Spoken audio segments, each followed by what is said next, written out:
আজি মই বনাইম জলফাই আচাৰ টেঙা মিঠা ফুলা ফুলা একদম তেল চেল নোহোৱা কৰি এয়া হ'ল জলফাই এইটো এই সৰু সৰুকৈ আঁচ কৰি কাটি ল'লোঁ কাটি ল'লে হ'ল আৰু আঁচ কৰি তাৰপিছত এয়া হৈ গ'ল কাটা এয়া জলফাই চাওক কাটাৰ পিছত কি ধুনীয়া হৈ গৈছে তাৰপিছত এয়া কেৰাহীত দিলোঁ দি চেনি অলপ দি গৰম হ'ব দিছোঁ এয়া মছলা হালধি জলকীয়া গুড়ি এইখিনি আচাৰৰ মছলা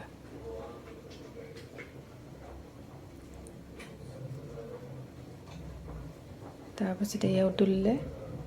উতলিৰ পিছত একদম শুকুৱাই দিব লাগিব আঠা আঠা হোৱা টাইপ